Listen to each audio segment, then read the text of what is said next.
Hey, welcome. My name is Paul Martinelli.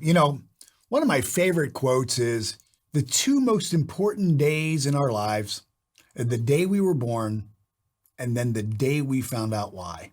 I just love that. This is a great lesson that has been so powerful in my life, the understanding of purpose, vision, and goals. I think one of the reasons why it's so powerful for a person to understand what their purpose is because it allows us then to make very quick decisions in our life. Napoleon Hill wrote the number one, probably all-time selling book in the field of personal growth and development, Think and Grow Rich. He dedicates an entire chapter to the principle on decision. After studying 25,000 people, 500 of which were the most successful people, Edison, Ford, Rockefeller, Alexander Graham Bell, the Wright brothers, he said that he had come to the conclusion that successful people and unsuccessful people had developed a habit around decision making. He said successful people make decisions very quickly. They seldom, if ever, change those decisions. And the decisions that they make are driven by a chief aim in their life, their purpose. He said, unsuccessful people also have a habit around decision making, and that is that they make decisions very slowly. They change those decisions. They're kind of wishy-washy. They make a decision and then they go back on it and they continue to question whether it was the right thing to do. Should they have done it? And they make decisions based on what other people think they should do, rather than purpose-driven decisions. So we start this lesson with the understanding, first off, of what purpose is. Purpose is why we do what we do. It's why we do what we do. And it's the filter through which we should make every single decision in our life. That when we're faced with an opportunity, when we're faced with a challenge, when we're faced with an option, the very first thing we should go to is what is our purpose? And we want to ask ourselves then, is the action that I'm going to take, will it move me in the direction of me walking and living this purpose in my life? You see, once we have purpose, it makes it very easy for us then to identify values, very easy for us to identify beliefs. Not only is it easier for us to determine how we will expend our money and our time, but also where we're going to live in our thought life. When we think of purpose, most of us have a fairly good idea of what our purpose is as it relates to one of the 5 primary areas of our life. And for most people, that area of their life is usually somehow tied to their vocation, what they do professionally. I'm going to suggest as you go through this program that you think of these 5 areas of your life and that you define a purpose for every single one of these 5 areas. And then take the statement from each 5 and collapse it into one purpose statement for your life. See, I think for all of us, we don't want to just have a successful business at the expense of, having poor health. We don't want to have wonderful relationships at the expense of having a great business. What good is it for us to have, great spiritual growth and enlightenment if we're not able to have finances in order for us to live our purpose and to be able to tithe in the areas that are important to us? So we really want to live our life holistically. So we want to look at these 5 key areas. Now, they're in no special order. The first is, what would be your purpose as it relates to your spiritual growth? So when we think of, purpose spiritually, this is really your walk with your God, your understanding of who and whose you are. When we think of this, at what level of awareness do you have of your oneness with your Creator? And what would your purpose be to establish a greater connection, a greater certainty of that awareness of your oneness with God? So we have a spiritual purpose. Second is your primary love relationships. This is with your spouse, your children, your siblings, maybe even those people that you now work with.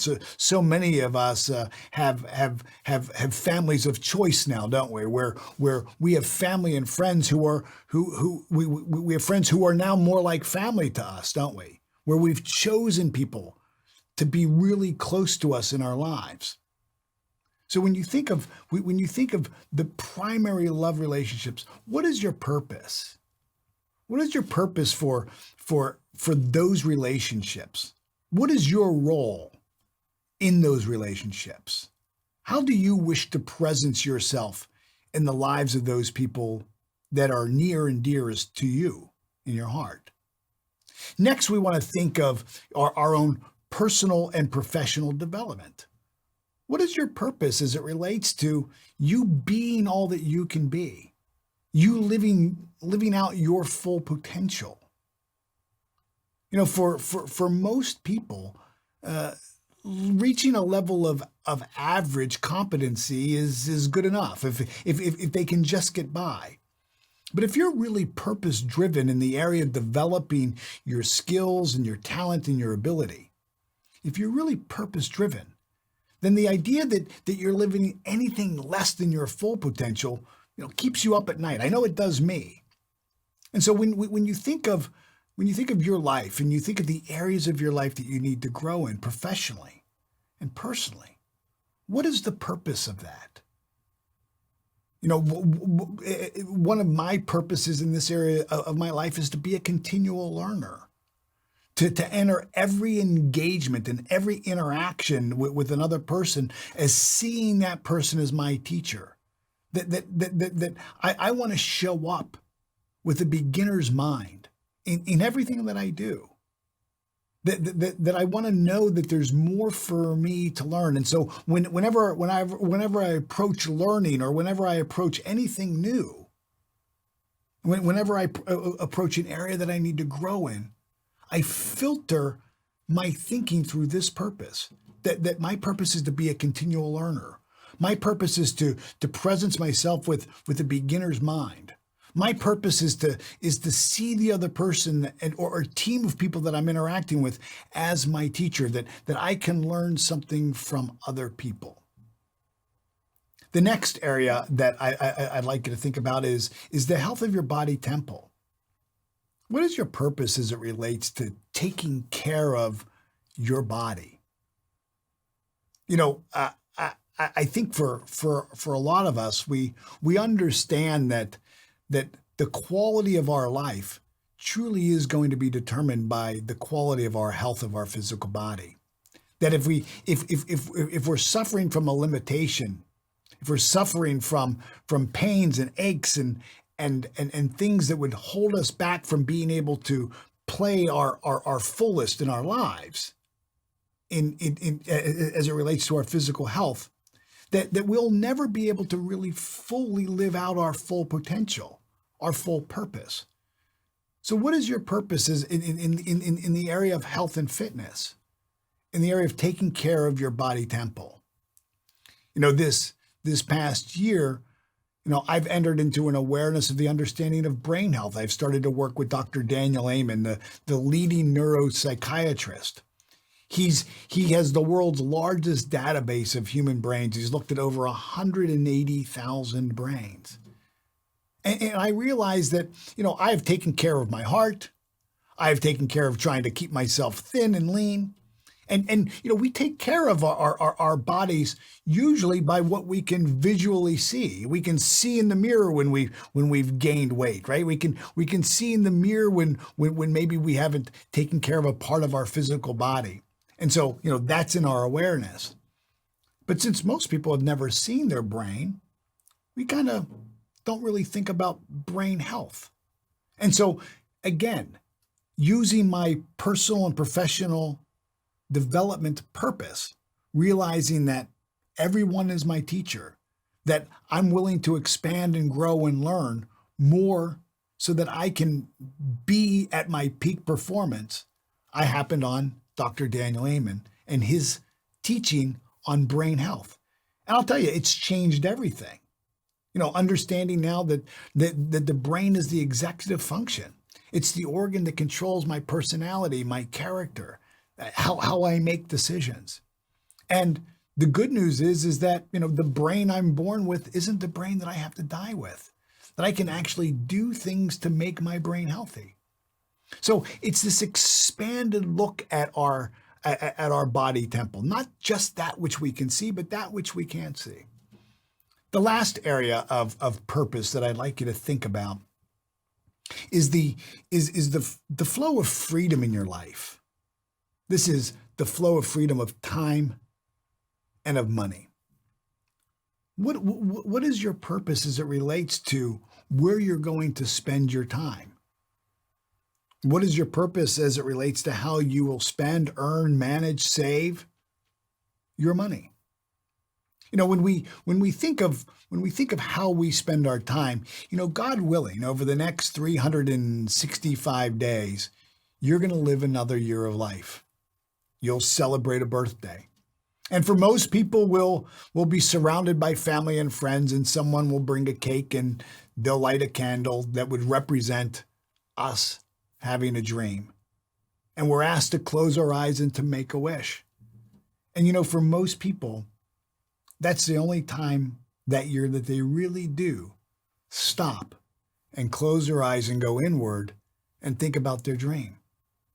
So when we think about how we're going to spend these next 365 days of our life, where are we going to allow thoughts to rent space in our mind? How are we going to presence ourselves in our primary love relationships? How are we going to prioritize our health and fitness? One of the things that I did when I really got serious about this area of purpose in my life as it related to my physical health was, I found myself at 220 pounds. I'm only 5'9", so you do the math, I was clinically obese. I've been able to lose 65 pounds of fat. And the only way I could do that was that I had to be very purposeful about how I spent my time as it relates to my health. I had to make health a priority in my life. And I began to do whatever it was that I could do.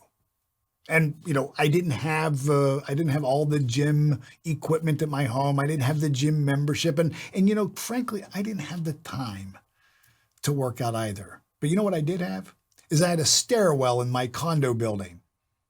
10 floors up and down. And I thought that I can do. I can walk out of my condo on the 3rd floor, walk right to the stairwell, walk up 7, and then start going up and down and up and down. And I started to do that for 30 minutes a day. You'd be amazed at how much fat and calories you burn in 30 minutes going up and down a stairwell. See, here's what I know, is that I had always had the time. I had just never made it part of my purpose. Now, it had made a to-do list lots of times. Oh my goodness, it had made a goal card lots of times in my life. We're not talking about a goal card. We're not talking about a to-do list. Remember what we said. Purpose is why we do what we do, and then becomes the filter through which we make every single decision in our life. And so I had to begin to look at my day, and I had to prioritize 30 minutes a day was going to be dedicated to me working out. It was non-negotiable. I couldn't negotiate with the dream because it was part of my purpose. If I was going to fulfill my full purpose, this purpose statement, then I was going to have to presence myself by making purpose-driven decisions. So the starting point of purpose is identifying these 5 areas of your life and writing out what is your purpose? Why do you do what you do in this area of your life? And is that activity worthy of being the filter through which you make all of your decisions? Now, what most people will do is they'll say, well, Paul, I just don't know what my purpose is. And that's okay. I don't know that this is something that you're going to sit down on just a Saturday and dedicate, a half an hour or 45 minutes to and walk away with, what your purpose is. I think over time, if you'll work with this for 30, 60, maybe even 90 days, as your awareness expands, as you stay in the question of what is my purpose in this particular area of my life, you'll become aware of new things. And so my starting point for most people is to tell them, just guess. That's okay. You don't have to know what your purpose is. Guess. If you had to guess what your purpose is as it relates to your spiritual growth, what would it be? And just write that down. And you know what? As you begin to write that down and you begin to walk that out in your life, take a little bit of time at the end of each day and reflect on the day and ask yourself, did I walk my purpose in these 5 areas? Was what I said when I wrote down, this purpose statement, was it strong enough and forceful enough and powerful enough to be a filter through which I was going to make decisions? Was it important enough for me to trade my life force for it, my time, my talent, and my treasure? Was it important enough? Chances are, if you haven't found the time to live out your spiritual purpose, then chances are you haven't really landed on it yet. And there's more depth for you there. And so you want to stay in the question. What would be more of a purpose for me? Remember, Socrates said that the quality of the questions we ask determine the quality of the answers that we get.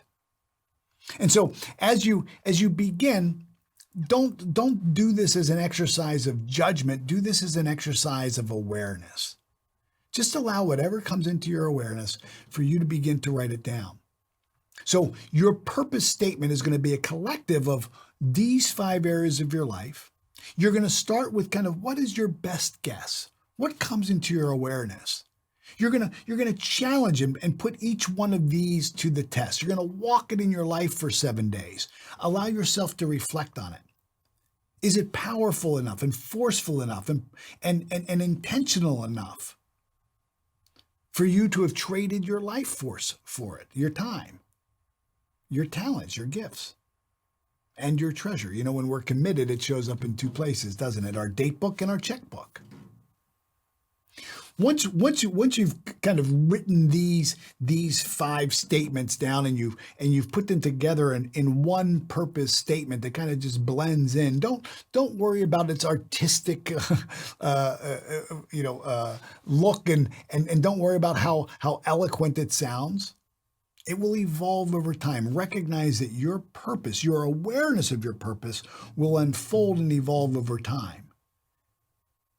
And I promise you, if you'll stay in the question, you'll become very clear about why you do what you do and the filter through which you make decisions in these 5 key areas of your life. And recognize that once you have this statement is going to be with you for a season of your life. Now, if you're watching this and you're under the age of 25, a season of your life may be a year, maybe 2 years, because if you're in your early 20s, life is unfolding for you, and so you're going to have so many new options, so many big changes are going to happen for your life, that this purpose is going to change maybe every two years, maybe 3 years. If you find yourself in your 30s, maybe into your early 40s, you're going to find that your purpose is going to be with you for maybe 5 years, 5 to 7 years. Think about what happens in a person's life between the ages of 30 and 42 or 43 years old. You begin to buy a house, you have a family, you probably make 1 or 2 career changes. So you're going to have a purpose that's going to be with you for 5 years. That's going to hold you steady during that time. Then I think as you get into your mid 40s and early 50s, your purpose is going to be with you for a season that probably lasts 10 to 15 years, maybe even the rest of your life. If you're fortunate enough to find your purpose in your early 40s, then that purpose will be the filter through which you make every decision for the rest of your life.